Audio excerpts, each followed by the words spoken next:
Hey guys, it's a bit small here, but hold on, before we start the video, I just want to say, well, this isn't part of the video, like, I added it later. Like I was saying, uh, since people are saying that they can't understand me, and other stuff, I decided I'm gonna try being slower and more, like, fluent. I don't know, I'm just gonna try to make it better. No, so somebody comment down, I should do Q&A. So if you have any questions, please tell me in the comments below. But now let's start the video off. Hey guys, it's a bit small here, and I'm finally back with deku with the son of tohru. Now, you may be asking or wondering, where was part 2? It's been like 2 months. I'm going to be honest, I forgot. But that's not important, because I need to provide some information. For example, Deku, forgot to mention, he doesn't know he has no magic. Instead, he thinks he has a quirk called energy manipulation. Since tohru only taught him energy attacks, like energy blast, electricity, like lightning or laser beams. So Kana in the manga tells people she's 9, so when Deku is 15, she tells people she's like 24, but looks 9. Also, the most important announcement is we're adding a new character, Lulu, is how I pronounce it. And just for people who don't know, Lulu or Iru, as some people call it, I'm not sure. There's different versions. And a character that's in a manga, but not the anime. It's an anime ended. But Lulu used to be a villain before Kobayashi used her charm and made her a good person.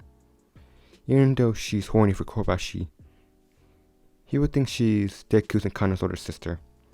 Oh, and also, when people call Izuku Deku, they're actually calling him by his real name.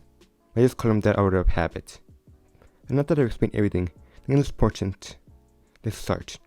So we last left off, Deku was 13, but now Deku is 15. Well, final year in middle school. As he's reading his book, the teacher walks in and tells everybody they passed their test. Says he could pass out people for their future career, but he knows they want to be heroes. It makes everybody cheer, use their quirks. But he soon stops when they hear Kachan explosions. He starts dancing, saying he is the only one who's going to become a hero. They mentions that Deku is going to become a hero too. Right gives Deku a look because they heard he's pretty strong, but they never seen him use his quirk really that much. But a few are horrified because Deku has the same quirk as his sister and mom, and Deku's bullies know that you don't mess with his family. Because according to Kachan, Kana could destroy a school, and the teachers know they shouldn't let students pick on Deku if they don't want to deal with his mom. Because last time she did destroy the school. Or almost did. Look how we fixed it. But as Kachan hears this, he gets pissed. But before he punches Deku, he remembers Kana's threat and how Lulu actually tried to erase him. But then Deku starts telling Deku that he's never used his quirk. He wouldn't be surprised if he doesn't know how to use it. Deku just smiles and says he knows how to use his powers. Just he doesn't care, doesn't use it because it's illegal.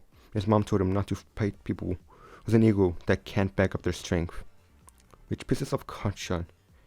The teacher stops them both because he hates having parent-teacher conferences with tohru. It's even worse when Kobayashi's in there. But as the school day ends, everybody goes home. But as Deku goes through a tunnel, something attaches to him. Think that he'd be the perfect flashback. Then a massive shockwave knocks the sludge villain away. When he looks around, he sees Deku standing behind him. He asks, "How do you do that?" But as soon as he charges at Deku charges at the villain so fast that he creates a hole in the sludge villain. So big it basically knocks him out. But as the sludge monster starts passing out, a man lands on the ground. He says, "I am here." But he always sees that the villain's been knocked out. But as he sees Deku apologizes, saying, "I'm gonna use this quirk in self-defense." Because in this world, Elmo always told Deku to obey the rules. So he does, but All Might says it's okay and grabs the villain. He tries to leave as quickly as possible, even though Deku's trying to talk to him and ask for his signature. As All Might leaves and lands on a nearby building, just runs to the smoke and says, "That was horrifying." Because everybody have a flashback. We see a room full of heroes, like Hawk, Endeavor, Best Genius, Miracle, All Might, Aizawa, Best Mike, etc. But as the other heroes start talking, she says that this is going to be their most challenging fight because they're fighting the Kobayashi family. They then show a picture of Tohru, Kana, Lulu, or Uru, I'm just gonna call her Lulu, and Deku.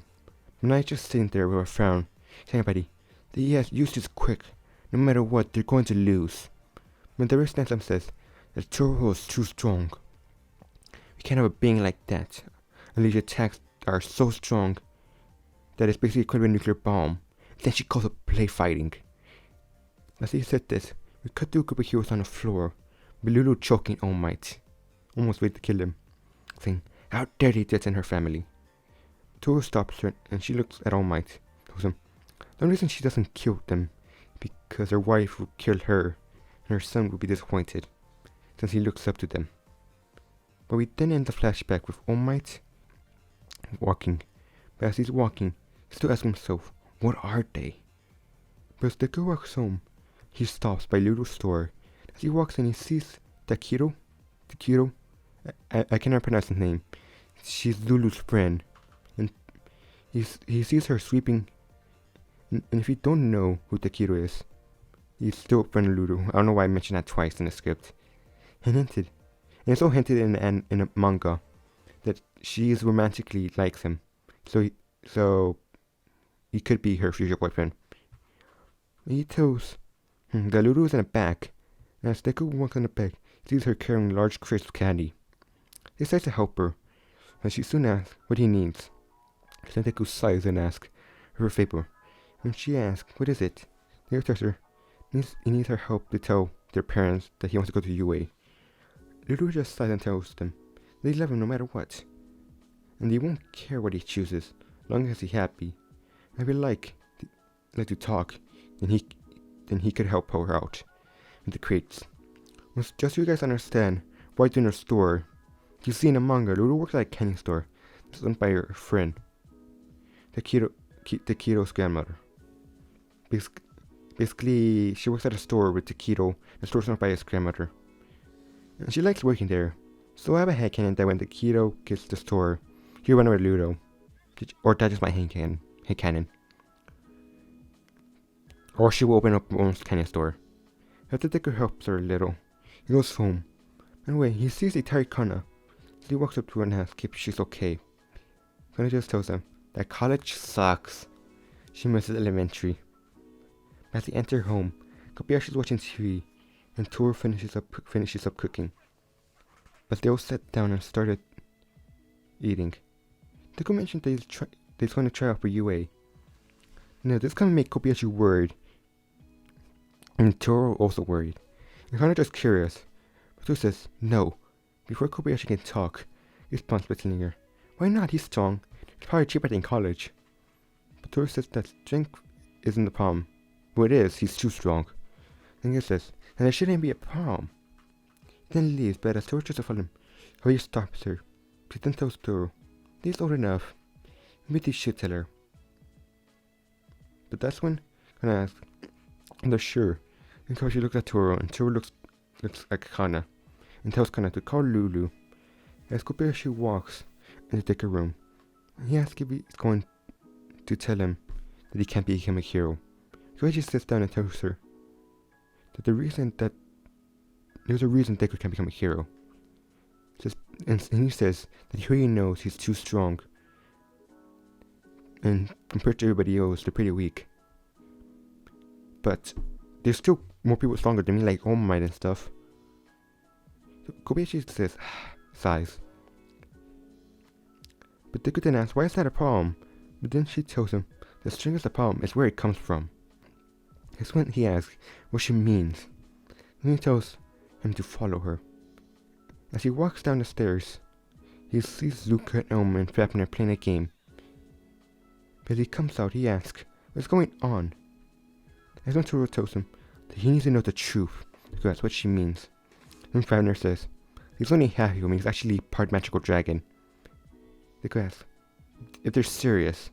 That's when he hears that they're telling the truth. and he sees a dragon appear in front of him, before turning into Lulu. That's when Deku asks, "What the hell?" Tohru then transforms back. That's when Deku stands up and says that he can't believe it. He's part of a magical dragon? That's when Deku asks, "How is this possible? Didn't dragons exist a long time ago?" Lavender says, "They're from an alternate world. They just decided to live here." Luca then says, "The food and people here are amazing." Then Deku asks, "The dragons are usually old. Does that mean that they're super old? Is that why Tohru, Kana, and Ludo look way younger than they should be?" That's when Deku asks, "How old are you guys?" And Kana says that she's the youngest and she's over 1,000 years old. And Deku asks, "Why? Why does she look so young for a 1,000-year-old dragon?" Kana says that she's still dragon. In dragon years, she's still a child. Her human form is based off her dragon form. That's when Deku asks, "How much are they lying about him?" That's when Lulu says that they're not really siblings. And Deku says, "What?" Kana then says, "They live like a family, and she sees Kobayashi as a mom. But Tohru only gave birth to you." Then Deku asks, "Okay, what else he doesn't know?"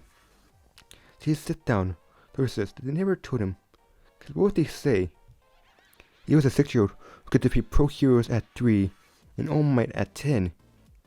But he shouldn't have known this. Because she did everything to protect them. Does Deku stop talking to her? He asks. This is the reason why he doesn't want him to become a hero. That's when Tohru sighs and says, "Yes." She then explains that become a hero could easily become #1 and defeat hundreds. Then Kobayashi says that's not the only reason. Deku asks what she means. And Tohru said, when he was younger, the hero tries to arrest her. Let's say they didn't stand much of a chance. Then Deku says, what did they do? Lulu just says that she straight up choked All Might. But that's when Deku stands up and says, and that settles it. You were the first half-dragon hero. That's when Deku realizes something. The hero Ryukuri, also a dragon? And says that she checked it out. She's not a magical dragon like them. She just has a quirk. And also, he can't become a hero. He has to obey the rules in this world. But Deku asks, why Elma? Elma says that dragons are not to interfere. But Deku says that if he's half-dragon, then maybe the rules are different. And Fafnir says that there are no rules for half-dragons. As Tohru tries to stop him, Deku asks to trust him. Kobayashi says, of course they trust him. He better remember his parents when he becomes the #1 hero. Tohru then asks, what? That's when Kobayashi walks up to Deku and explains that he who was born was the happiest day of her life. No matter what he does, she will always love him and believe in him. Deku asks, really? That's when Tohru sighs and says that if she can't stop him, the least she can do is believe in him. Someone says that if he really becomes a hero, then she would train him to save everybody. Look, he says, just to be careful he doesn't destroy the nearby environment. And he walks up to him and tells her that even when he becomes a hero, he's still going to be her little brother. And after Deku says, yeah, but he's still never going to look like it. And after they talk, Deku starts training even more. Started running every day. And when I mean he runs, he uses his super speed, so instead of doing laps in a park, he does laps around a city, then a state, and then around the world. And when he lifts, Kana and Tohru take him to lift mountains. When he's learning fighting, he's learning amazing martial arts from Elma. When he learns magic, he learns from Luca and Shoto. He's also learning how to become heroic from Fafnir. He's also being taught poses and catchphrases. But after 8 months, Deku's now way stronger. Nobody may be asking, how strong? He's still not as strong as them, as his parents and Kana. Obviously, because Kana's a lot stronger than by a lot. He can still whoop Deku's ass like an older sister should be able to. But he's also still stronger than all Class A combined. That may sound OP, and it is, but don't worry. He must taught him how to hold back so he doesn't kill anybody.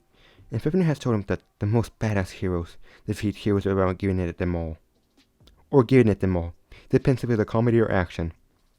But as Deku's walking, he trips on his own foot. Before he can even hit the floor, or even get a fourth of the weight there. He does a triple flip and lands it perfectly. As he lands, Yoga says that his landing is pretty cool, and sees Yorok and says thank you. After introducing himself, he goes inside. As he walks inside, he goes to the auditorium, where he's in the auditorium. He remembers his test. He remembers how Caution taught him everything that would be on a test, because another hate Kana I have is Kana is going to become a future teacher. She loves her class projects and activities, and since she keeps her dragon identity secret from the government, everybody thinks she's 24. But they go listen to President Mike. Something special happens. Blue-haired kid does complain about some false information, but he didn't say anything to Deku, because in this world, Deku doesn't mumble, and I feel like Kobayashi and Tohru will stop that habit. But as he gets ready for the test, Shiroka worried. But he goes up to confront her. Levi tries to stop him, but Deku moves so fast, like he went through him. I ask if she's okay, and says they should leave her alone, and it's only Hero to ruin her chances. They just tell her that she's obviously stressed, and he's just trying to calm her down. He shouldn't assume the worst of people. But they're coming down Yoraka. The doors open, but as it opens, he remembers what Elma told him. That battle, he shouldn't wait for his enemy to attack first. In a brawl, it doesn't matter. Because if you're in a middle fight, you shouldn't wait for your commander's orders. You should act and save his allies. That's when Deku spins so fast, he has a shockwave that surprises everybody. Leader says, he didn't say go. But then President Mike says, there's no countdowns in a real battle. So Leader starts running. The minute he turns the corner, there's a crater and destroyed robots. We cut back to Deku as he finds some robots. But as the robots charge at him, he creates a giant electrical bomb that destroys the robots in some sort of giant explosion, and also creates an EMP around the area. But just as he's about to continue, he remembers what his mom, Kobayashi, said. Remember to hold back, because he has to make sure that everybody else can shine in such an important test. Then flies up to a building and watches everybody. But what he does not know is he does know because his dragon abilities and training, but he can sense people watching him. These people are Nezu's and the fellow teachers. As they're watching Deku, they start murmuring. They ask, "That's really her kid?" And says, "He's definitely hers." Omei says that definitely hers. That's when most people see that Omei's covered in bruises and bandages. That's when Omei remembers Tohru twitching him, telling him, if they hurt her son, she will kill him.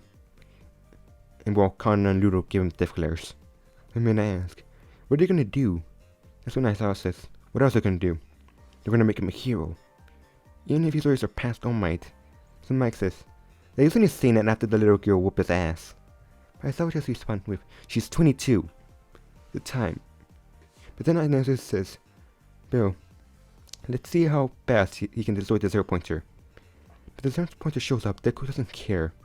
Because he thinks it's just an obstacle like Professor Mike said. As he starts walking away, there's a girl he saw before. And before a second even passed, Deku moves so fast, he punches the robot and sends it flying down the city block. Like, he sent it flying. It was like in the air for like a good 30 seconds. Then helps Yoroko up. Remembers what Elma taught him. Then starts using healing magic and heals her. As he starts walking away, he thinks to himself, there's no way he didn't pass. But then he gets lifted up by a dragon. That's when he notices he's riding Kana, in a dragon form. As he starts flying, Kana asks how it went. We just told her that it went good, and she doesn't know he can fly, right? Kana says she knows, but as they land near a house, he can't transform back to normal. Then inside, but they start eating. Something else happens. Cause at Elma's house, she's eating a cake. But then a huge explosion destroys her wall. And her cake. What happens next is Open walks in. And as he stares, Open introduces himself. He then tells her that he's here to take her quirk. Before he could react, he was grabbed by the throat. But as he grabs her and tries to take her quirk, he realizes it's not working. And then tells Open he owes her a new cake. But people pushing him so hard that he goes through a nearby building. But as Open starts walking, he clearly has one foot in the grave. And almost dead. Thinks to himself, why couldn't he steal a quirk? But guys, I'm going to end the video here. Before I leave, don't forget to like, share, subscribe, and check out my Discord so you can go beyond plus ultra.